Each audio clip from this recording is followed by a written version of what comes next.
Bonjour, aujourd'hui je vous explique le cours sur les solutions aqueuses. Alors n'hésitez pas à vérifier la version fiche de révision, version écrite sur mon site étudie.super.site. Le lien est dans la description. N'hésitez pas aussi à vérifier mon compte Insta euh, etu.dy pour plus d'actualité. Donc, sans plus s'attarder, on va commencer ce chapitre qui n'est pas si facile que ça. Il est un peu difficile à étudier et même à expliquer pour être honnête. Alors, si vous avez moindre questions, n'hésitez pas à me les poser dans les commentaires ou bien sur Insta, je sais pas moi, comme vous voulez. Donc, je vais commencer par expliquer ce qu'est une solution et ce qu'est une solution aqueuse. Et donc, une solution, c'est un liquide constitué d'un ou de plusieurs solutés. Et les solutés, c'est des espèces chimiques dissoutes qui peuvent être liquides, solides ou gazeuses, mais maintenant plus souvent, elles sont le plus souvent solides dans les exemples ou bien dans les exercices qui sont étudiés en seconde. Elles sont le plus souvent des solides, les solutés. Et le solvant, c'est un liquide, c'est l'espèce majoritaire de la solution. Et donc, par exemple, on peut parler d'un mélange genre d'eau salée. C'est une solution car il y a l'eau comme solvant et le sel comme soluté. Et le sel, il peut être dissous dans l'eau. On va parler de ça un peu plus tard. Alors, il y a deux types de solutions. Euh, il y a les solutions ioniques et les solutions moléculaires. Les solutions ioniques, c'est les solutions dont les solutés sont constituées d'ions uniquement. Et les solutions moléculaires, c'est les solutions dont les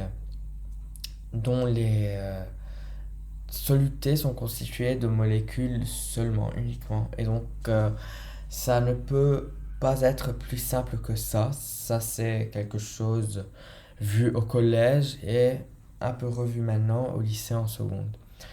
Mais alors, c'est quoi une solution aqueuse? Que signifie le mot aqueuse? Une solution aqueuse, c'est une solution dont le solvant est l'eau.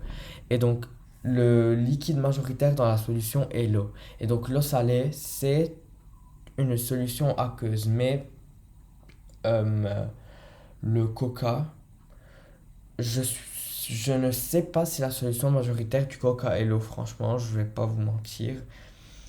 Euh, alors, je ne peux rien inventer. Mais si ce n'était pas, si la solution majoritaire n'était pas l'eau, alors ce n'est simplement pas une solution aqueuse. Alors maintenant, je vais parler de la notion de concentration massique. Et ça, c'est une notion très importante pour comprendre le reste de ce chapitre. Si vous ne comprenez pas cette notion, la notion de concentration massique, vous ne pouvez pas continuer cette vidéo ayant compris le contenu. Et donc, je vais vous expliquer c'est quoi la concentration massique en vous donnant un exemple. La concentration massique est notée C. Parfois, vous pourriez voir que la concentration massique est notée T. Peut-être votre professeur utilise la notation de T. Alors cette notation, elle est souvent utilisée, même dans les manuels, mais elle est euh, à peu près un tout petit peu incorrecte. Pas vraiment, mais elle peut être perçue comme incorrecte. Et donc il y a C et T, c'est pareil. Si vous voyez C, mais vous êtes habitué à T, genre mettez dans votre tête que c'est T, mais là dans cette présentation, j'ai uniquement utilisé la notation de la concentration massique C. Mais si vous êtes habitué au T, pourquoi ne pas utiliser T? C'est votre prof qui vous l'a enseigné ou bien votre manuel qui utilise T? Utilisez T. Je ne suis pas la personne qui doit vous dire quelle notation utiliser. Mais les deux sont valables. Mais c'est quoi cette concentration massique? C'est quoi CT, je ne sais quoi? La concentration massique d'un soluté en solution, c'est la masse de cette espèce chimique par litre de solution. Ça veut dire quoi ça? C'est-à-dire lorsque j'ai une solution, d'accord? Et j'ai par exemple de l'eau salée. j'ai une quantité spécifique de sel dans cette eau. On dit que la masse de sel par litre d'eau ou bien par unité de, de volume, ça peut être millilitres, ça peut être décilitres, je sais pas moi. Mais par litre de solution, euh, on dit que c'est la concentration massique. La concentration massique est exprimée par M sur V. Mais quand vous voyez ça, vous vous demandez, mais Joe, c'est pas la masse volumique, ça, M sur V, masse sur volume, c'est pas la masse volumique? Eh ben non, ce n'est pas la masse volumique. Il y a une différence entre la masse volumique et la concentration massique. La masse volumique, c'est la masse de toute la solution divisée par le volume de toute la solution.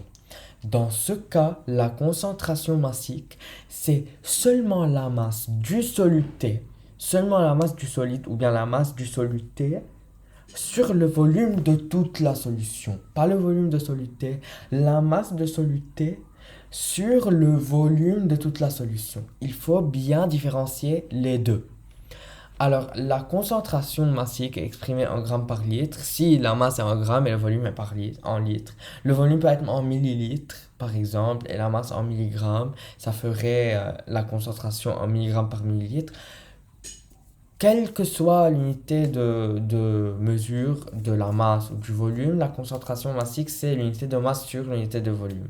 Ou bien, là, vous allez voir dans cette présentation, G fois L ou bien G.L puissance moins 1, ça veut dire grammes par litre. C'est une autre notation souvent utilisée en physique et en chimie au lieu de dire grammes bar litre ou par avec la barre horizontale, le slash si vous voulez. Ça c'est pas très utilisé en physique. Et en chimie en tout cas. Alors je vous ai donné l'exemple d'une bouteille de coca. C'est une bouteille de 250 millilitres. Mais non, on parle d'une portion ou bien un gobelet de 250 millilitres. On nous dit que ces 250 millilitres contiennent 27 grammes de sucre. Et donc on souhaite trouver la concentration massique ou bien la concentration en masse de sucre en solution ou bien de sucre en coca.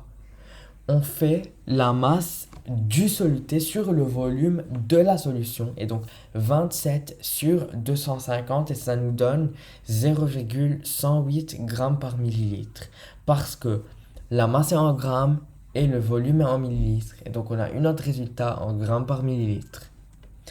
Si ça c'est compris, vous pouvez passer à la prochaine partie de la vidéo où je vais vous parler de concentration maximale. Alors cette notion, elle n'est pas très importante, mais je vais en parler.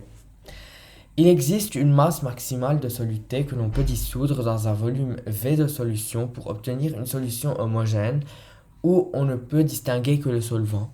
Il existe une concentration maximale d'un soluté dans une solution, aussi appelée solubilité. Alors je vais expliquer ça.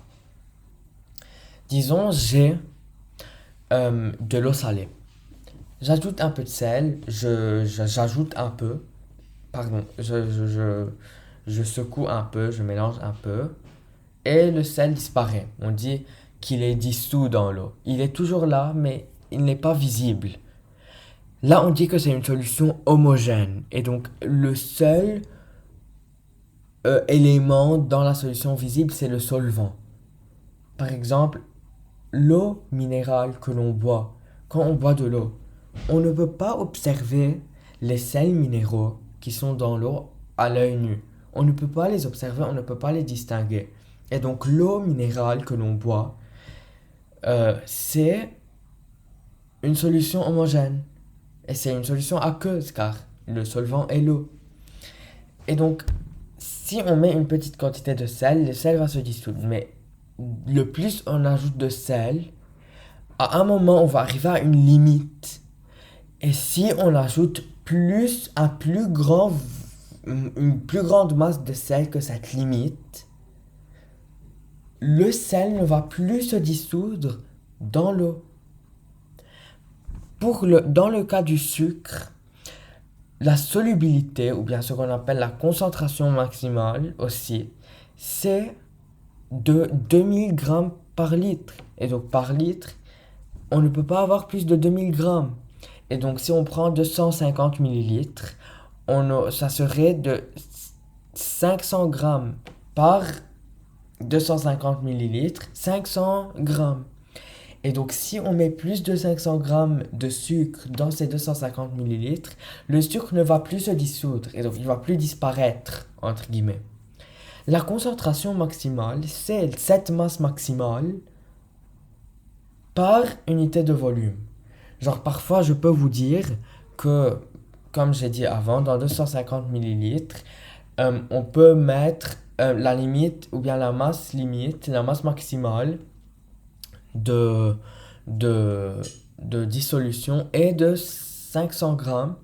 Et pour trouver la concentration maximale, vous faites la masse maximale sur le volume. Et donc, dans cet exemple, la masse maximale c'est de 500 grammes sur... Pardon, non, excusez-moi. Je crois que j'ai fait une erreur. Oubliez ça, mais je crois que vous avez compris. La concentration maximale, c'est la masse maximale sur le volume. Excusez-moi d'avoir perdu mes mots. J'ai perdu le fil de mes pensées. Donc si ça c'est compris, ça c'est pas vraiment quelque chose de très important hein, pour la continuité du cours, mais passons à la prochaine partie. Alors, moi je suis un chimiste et je veux préparer une solution dont je connais la concentration massique de soluté. Donc, moi, j'ai dans ma tête que je veux, par exemple, créer une solution ou bien me retrouver avec une solution d'eau salée où le sel a une concentration de 50 grammes par litre.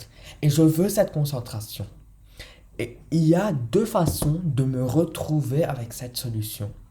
Il y a la dissolution et il y a la dilution. Il ne faut pas confondre ces deux parce que ces deux sont complètement différents. Ils sont complètement différents. La dissolution a un protocole spécifique et la dilution a un autre protocole spécifique. Je vais commencer par la dissolution.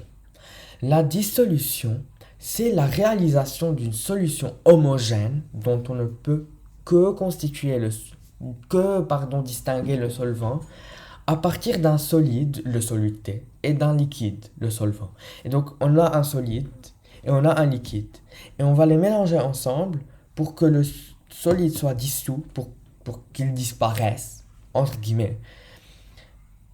Et pour qu'on ait une solution aqueuse homogène, dont on connaît la concentration de soluté. Alors, il faut faire attention. Avant de commencer, nous connaissons le volume de solution que l'on veut. Genre, quand moi je vais faire la dissolution, moi je dis je veux faire 250 ml de solution. Je ne peux pas juste faire de la solution sans connaître le volume de solution que je veux faire. Et on doit aussi connaître la concentration de solution en soluté. Ça veut dire quoi? Pardon, la concentration de soluté en solution. J'ai fait une erreur un peu là dans le diaporama. Et donc moi, disons, je vais prendre cet exemple. Je veux réaliser 250 ml, soit 0,25 litres, de solution d'eau salée. Le sel aura une concentration massique, C égale 50 grammes par litre. Ça, c'est mon énoncé. Alors, comment je vais réaliser cette dissolution? C'est quoi le protocole? C'est quoi les étapes que je vais suivre? La première étape, c'est que je vais peser le soluté. Pour peser le soluté, je dois déterminer la masse de soluté. Pour déterminer la masse, je fais la concentration fois le volume. Mémoriser ça c'est à connaître, la masse égale concentration fois volume, car c'est important aussi pour après, pour la dilution. la masse est égale à la concentration fois le volume. Et donc là, je vais prendre l'exemple que je viens de vous donner. On a dit que la concentration voulue de sel est de 50 grammes par litre. Et donc on fait 50 fois le volume en litres, car la concentration est en grammes par litre, 0,25. Et ça nous donne 12,5 grammes. Et donc, quand on a ces 12,5 grammes, on sait qu'on a besoin de 12,5 grammes de sel. On va poser une coupelle. Après, je vais vous montrer un schéma pour que ça soit clair pour vous. Vous allez poser une coupelle sur une balance et tarer cette coupelle. Et donc, on va mettre la coupelle et on va tarer pour que la valeur sur la balance soit 0. Puis, on va mettre suffisamment de sel en regardant la valeur sur la balance jusqu'à ce que cette valeur atteigne la masse voulue, dans notre cas 12,5 grammes. Quand on a 12,5 grammes, on retire la coupelle et on passe à l'étape 2, la dissolution. Nous allons transvaser, ça veut dire nous allons transporter le soluté dans une fiole jaugée de volume V voulu. Alors la fiole jaugée, c'est une fiole, c'est comme un grand récipient qui permet de mesurer des volumes précis. Et donc ça a un trait, et sur le trait de jauge, c'est le niveau du volume que l'on veut avoir. Et donc il faut s'assurer de choisir la fiole jaugée de volume, ou bien où le trait de jauge a un volume de 250 ml, car nous on veut réaliser une solution de 250 ml. Et donc notre fiole jaugée aura un volume de 250 ml. Le trait de jauge sera au niveau de 250 ml. Et cela permet une précision maximale. Si on utilisait une éprouvette graduée, ça ne serait pas suffisamment précis. Et donc, comment on va transporter ou bien transvaser le soluté dans la fiole jaugée?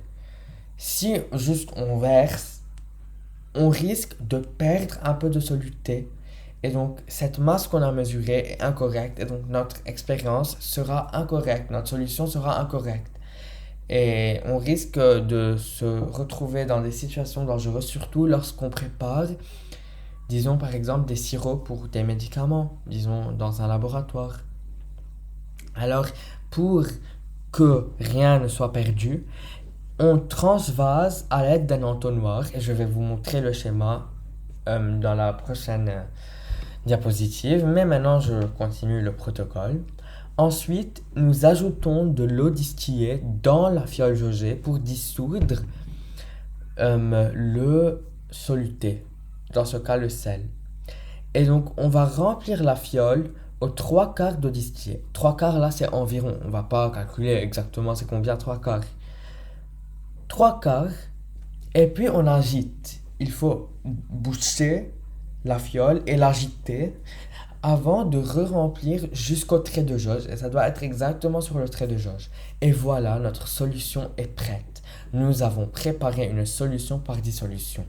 Ça, c'est les étapes nécessaires pour la dissolution, impérativement à connaître.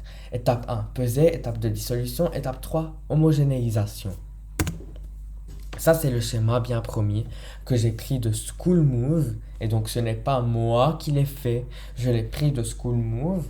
Si vous voulez, vous pourrez vérifier ce site. C'est un site de révision aussi très bien fait qui m'a beaucoup aidé à moi avec mes révisions. Et donc, pourquoi ne pas le vérifier? Et c'est conçu par des enseignants. Encore mieux. Alors, là, ça c'est notre première étape, la pesée. Nous avons mis, ça c'est la petite coupelle. La coupelle d'habitude, elle est plus fine. Là, c'est pas une coupelle qu'ils ont utilisée. Mais ils ont mis le soluté et ils ont pesé. Ici, ils ont pris 7 grammes. Pardon, oui, 7 grammes. Puis là, ils ont transvasé. Regardez, ça c'est la fiole et là c'est le trait de jauge que vous voyez ici en gris. Et là, on voit qu'ils n'ont pas directement mis, ils ont juste mis un petit entonnoir juste au-dessus de la fiole. Ah, pardon. Juste au-dessus de la fiole pour que rien ne soit perdu. C'est directement rentré à l'intérieur. Puis, on a ajouté l'eau distillée, on a dissolu, on a dissous. Ça, c'est la piscette d'eau distillée. On a agité un peu. On a ajouté là, par exemple, aux trois quarts, disons, même pas aux trois quarts, on a agité. Après, on a ajouté jusqu'au trait de jauge et on a re-agité pour s'assurer que le soluté soit bien dissous et notre solution est prête. Alors là, c'est la pesée, ça, c'est la dissolution et ça, c'est l'homogénéisation. Et ça, c'est notre solution par dissolution. La dissolution, c'est plus facile que la dilution. Je vous dis dès maintenant que c'est plus facile que la dilution. Car la dilution va vous casser la tête. Il y a beaucoup de calculs. Il y a beaucoup de valeurs. Et donc, ça va prendre un peu de temps à expliquer. Patientez avec moi. Je sais que j'ai déjà parlé pour 20 minutes, mais poursuivons. Alors, la dilution, c'est la réalisation d'une solution homogène à partir d'une autre solution dont on augmente le volume de solvant. On appelle la solution initiale solution mère ayant une concentration massique Cm et un volume Vm dont on diminue la concentration et on augmente le volume pour obtenir une solution phi ayant une concentration massique Cf et un volume Vf. Je n'ai rien compris et donc je vais expliquer. La dilution, c'est quoi? J'ai une solution d'eau salée, disons, de 50, la concentration massique en sel, de sel en solution est de 50 grammes par litre. Mais moi, je veux baisser cette concentration à 25 grammes par litre. Comment je vais faire pour baisser cette concentration? Je vais ajouter plus de solvant. Je vais ajouter du solvant pour augmenter le volume de ma solution. Et donc, si le volume est plus élevé, la concentration massique va baisser.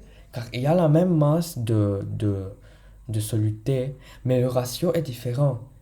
Car disons, je vais vous donner un exemple facile. Dans ma classe, il y a, euh, euh, je sais pas moi, un mec et deux filles. Là, le ratio est de 1-2 pour chaque mec, il y a deux filles. Mais disons, j'ai un mec et 4 filles. Là, le ratio, il devient un quart. Et donc, on a plus de filles pour un garçon. Et donc, là, c'est pas un bon exemple.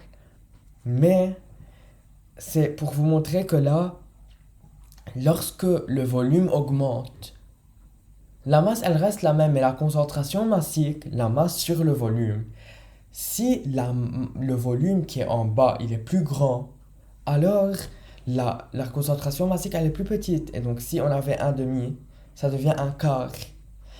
Si le dénominateur, là, le volume augmente, le nombre, la concentration diminue. Ça, c'est un peu pour la simplifier pour vous. Je ne sais pas si ça c'est compliqué pour vous ou pas. Et donc, on a une concentration début, ce qu'on appelle concentration mère, Cm, et on veut obtenir une concentration phi, Cf.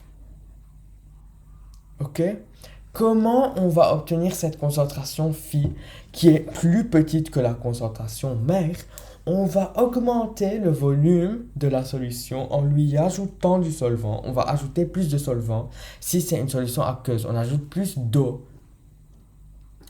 pour que la concentration diminue. Et donc, Vm, le volume qu'a la solution au début, va augmenter. On va ajouter de volume. Et donc, Vf, le volume phi, le volume obtenu, est supérieur à Vm, au volume mère.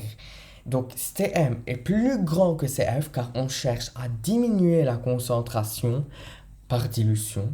Et Vm est plus petit que Vf car en diluant, on augmente le volume. Et donc, le volume phi est supérieur au volume mère. Vous devez voir mes expressions de visage maintenant pendant que je parle. Ma voix va aller, mais ça va. Alors, ça c'est important. Parce qu'on va vous demander de faire des calculs avec ça. C'est compliqué, je vous jure, mais s'il vous plaît, c'est important. Lors d'une dilution, la masse de soluté reste la même. Et donc si j'ai une solution d'eau salée et j'ai 6 grammes de sel, disons, dans la solution, quand j'ajoute de l'eau, le sel va rester comme il est. Sa masse va pas augmenter ou diminuer. Sauf que sa concentration va diminuer, car il y a plus d'eau.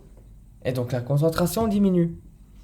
En effet, la masse mère, la masse de début, est égale à la masse à la fin. La masse, elle bouge pas. Alors, M, c'est mère et F, c'est phi. Mais vous pouvez penser à début et fin. M au début, MM, est égal à M à la fin. Alors, la masse à la fin. Et attention, je vous ai dit qu'on va revoir ça. La masse, c'est égal à la concentration fois le volume. Et donc, la masse, c'est égal à la concentration fois le volume.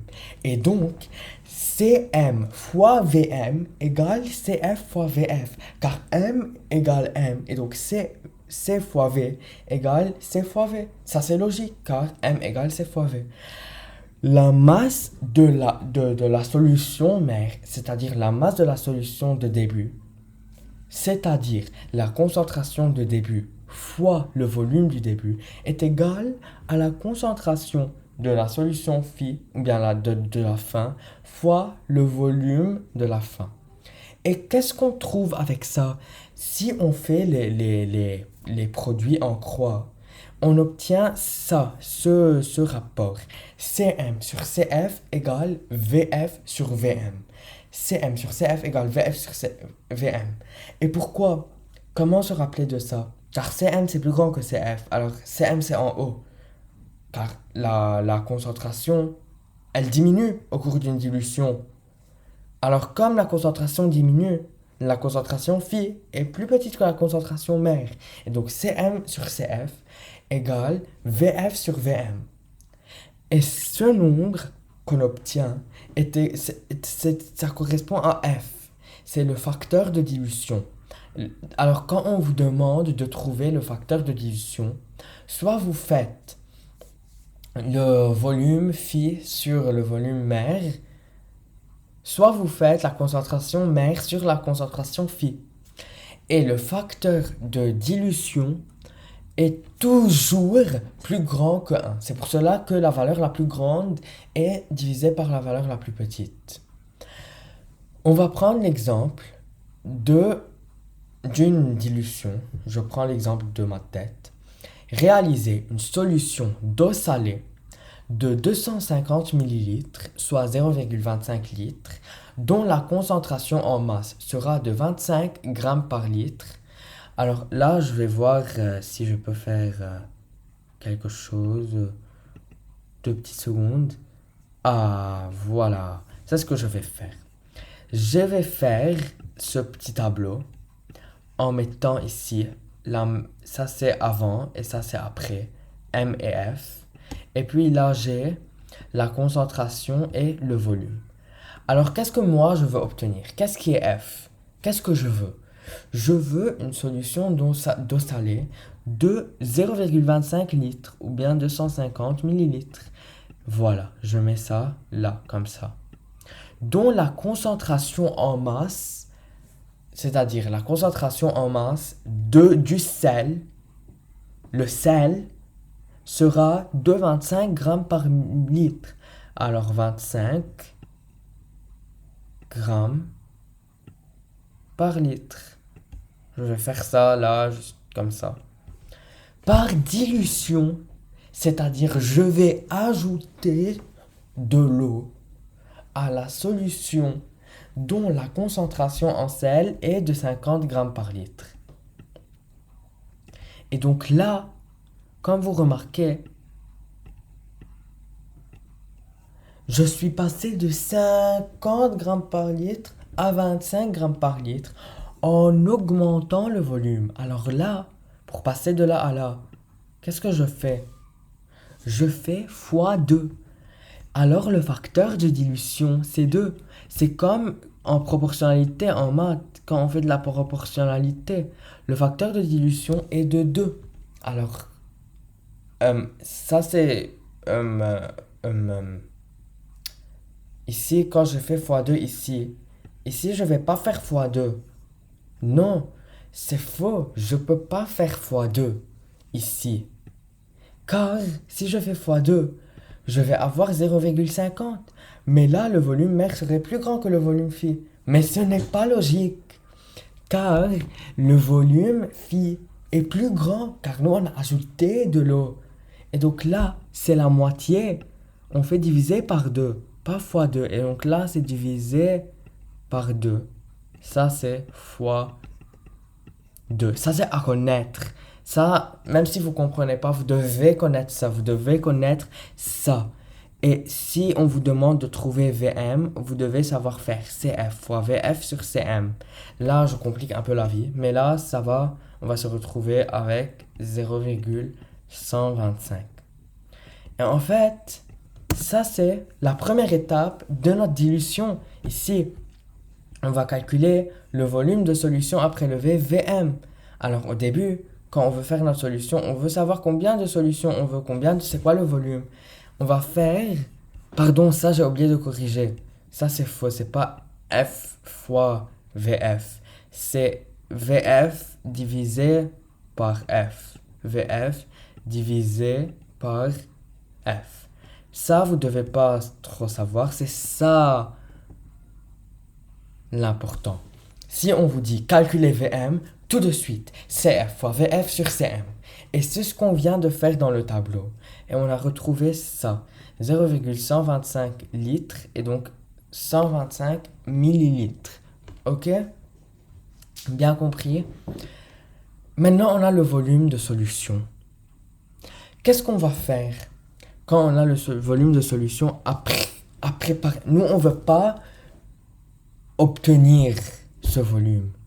Nous, on veut obtenir un volume de 250 millilitres. Mais pour obtenir un volume de 250 millilitres avec une concentration de 25 grammes par litre, et donc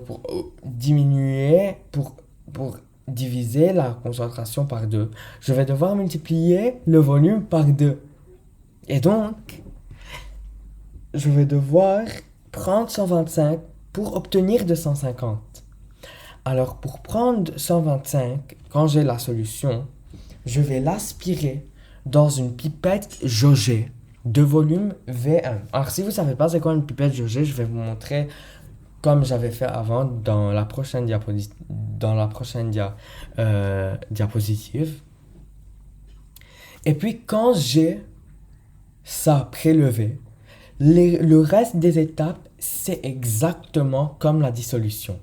On introduit ce qu'on vient de prélever dans la fiole jaugée de volume VF. On met dans une fiole jaugée de volume VF, c'est-à-dire de 250 ml.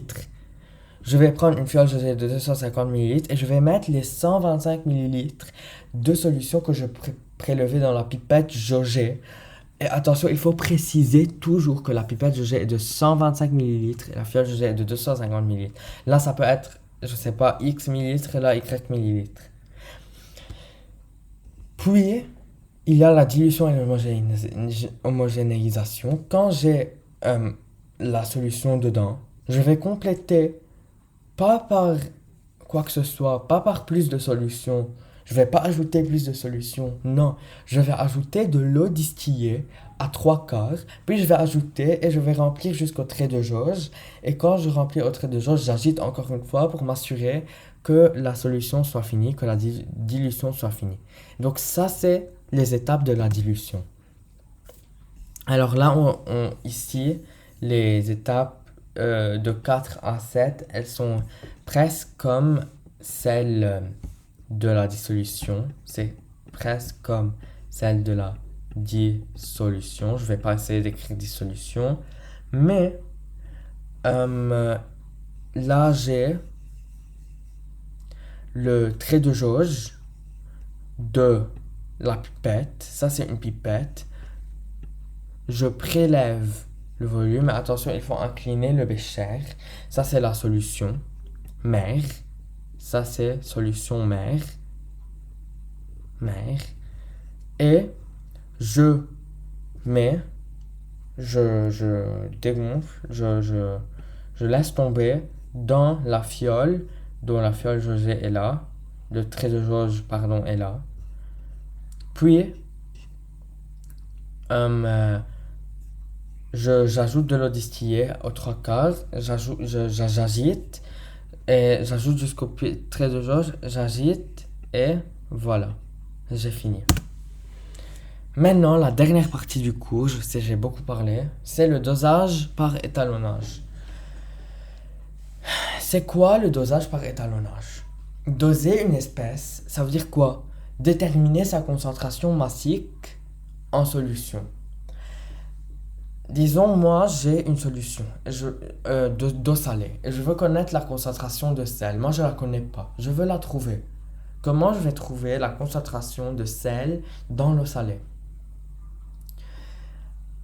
Une technique qui s'appelle le dosage par étalonnage. Mais c'est quoi étalonnage? C'est quoi étalon? Un étalon, c'est un objet qui sert de référence pour une grandeur physique.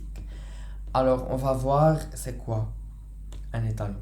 C'est plusieurs solutions, plusieurs étalons, plusieurs solutions dont on connaît deux grandeurs, la concentration et une autre grandeur. Et quand on mesure cette grandeur chez l'espèce chimique, la solution qu'on connaît, on compare avec les autres étalons, on va obtenir une approximation de la concentration massique de l'espèce en solution. Alors, je vais vous donner un exemple. Disons, on a plusieurs étalons. Et on sait que l'étalon 1, c'est là, il y a 5 grammes par litre de sel. Étalon 2, 6 grammes par litre de sel. Étalon 3, 7 grammes par litre de sel. Étalon 4, 8 grammes par litre de sel. Étalon 5, 9 grammes par litre de sel.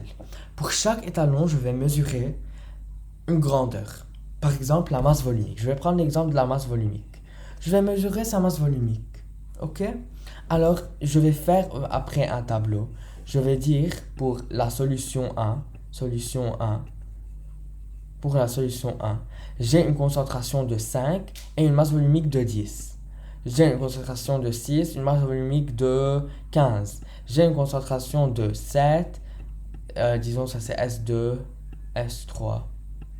J'ai une concentration de 7, j'ai une masse volumique de 18, disons. Et avec ces valeurs, je vais construire un graphique comme ça, où en abscisse, c'est-à-dire horizontalement, ici, j'ai la concentration. Et ici, j'ai l'autre grandeur que j'ai mesurée, la masse volumique. Et là, je place toutes mes valeurs. Et donc, si ça c'est 5, et je sais pas moi, ça c'est 10, je mets un point là. Et puis là. Et puis je trace ma courbe qu'on appelle courbe d'étalonnage. Attention, ça s'appelle courbe d'étalonnage. Puis qu'est-ce que je vais faire enfin? Je vais prendre ma solution dont je veux déterminer la concentration. Je vais mesurer la masse volumique, ou bien quelle que soit la grandeur physique, et je vais placer ça sur la courbe, ici approximativement. Je vais lire et je vais déterminer la concentration. Disons la masse volumique est de 10. Je mets 10 ici, je vois là, c'est 5. Alors je sais là que la concentration de mon truc est de 5. Ça c'est tout le cours. Et si vous avez des questions, s'il vous plaît, n'hésitez pas à me les poser.